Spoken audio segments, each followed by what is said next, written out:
नमस्कार, मेरा नाम है विदुषी और आज इस वीडियो में हम बात करने वाले हैं यूरिक एसिड के बारे में। यूरिक एसिड का बढ़ना एक आम दिक्कत है। हमें अपने आसपास, अपने पेरेंट्स में, अपनी फैमिली, फ्रेंड्स में बहुत लोग ऐसे मिल जाते हैं जिनका यूरिक एसिड बढ़ा हुआ होता है। यूरिक एसिड जो होता है वो एक क्रिस्टल की तरह होता है और जब वो हमारे छोटे जॉइंट्स में आ जाता है, डिपॉजिट हो जाता है, तो हमारे जॉइंट्स में वो पेन करता है और बहुत लंबे टाइम तक बने रहने पर बोन्स को भी डिफॉर्म कर देता है। अब आप सोच रहे होंगे यूरिक एसिड और बोन्स का क्या रिलेशनशिप है। जिन लोगों के अंदर यूरिक एसिड बहुत ज़्यादा बढ़ जाता है उनके अंदर किडनी फेलियर के चांसेस बहुत ज़्यादा बढ़ जाते हैं। अभी उनकी किडनी खराब होना शुरू नहीं हुई है, प्रोटीन नहीं आ रहा है, क्रिएटिनिन नहीं बढ़ा है, पर उनका सिर्फ यूरिक एसिड बढ़ा है, तो ऐसे पेशेंट्स को अपनी बॉडी पर काम करना चाहिए। अपनी यूरिक एसिड को कंट्रोल करने में पहले से ही काम करना चाहिए, क्योंकि जितनी जल्दी हम उस यूरिक एसिड को कंट्रोल कर लेंगे उतनी कम संभावना होती है कि आगे चल के किडनी को किसी भी तरह का नुकसान हो। अगर किडनी को नुकसान नहीं भी होता है तो यूरिक एसिड से होने वाली और जो कॉम्प्लिकेशन है हम उनसे बचते हैं।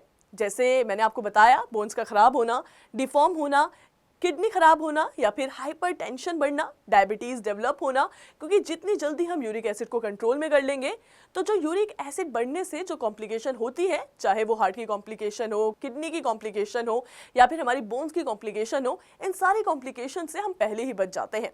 अब समझने की ज़रूरत ये है कि यूरिक एसिड क्या है, यूरिक एसिड बॉडी में कैसे बनता है। हम यूरिक एसिड खाते तो है नहीं, पर वो बॉडी में बनता है, तो अपनी बॉडी को यूरिक एसिड की एक फैक्ट्री समझो। इस फैक्ट्री को कुछ ना कुछ कच्चा माल भी चाहिए होगा और वो कच्चा माल होता है प्रोटीन।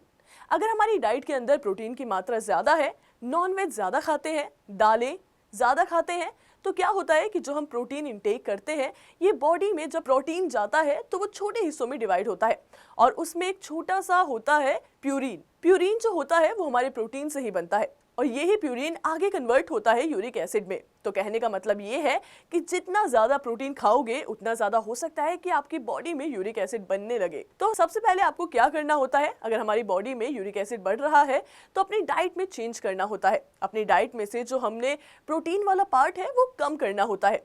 हमें प्रोटीन वो लेना होता है जो हमारी बॉडी में एब्सॉर्ब हो सके, बॉडी में ज़्यादा यूरिक एसिड की क्रिएशन ना करे। ऐसे प्रोटीन जो होते हैं वो लाइट प्रोटीन होते हैं, जैसे दालें। अगर आप एक कटोरी चिकन खाते हैं और एक कटोरी दाल खाते हैं तो इसमें संभावना है इसमें ज़्यादा यूरिक एसिड बनेगा। ऑब्वियस है चिकन में ज़्यादा बनेगा। जितनी भी हैवी प्रोटीन आइटम्स होती हैं उन्हें डाइजेस्ट करने में टाइम ज़्यादा लगता है, उन्हें हमें पूरी तरह से अवॉइड करना चाहिए।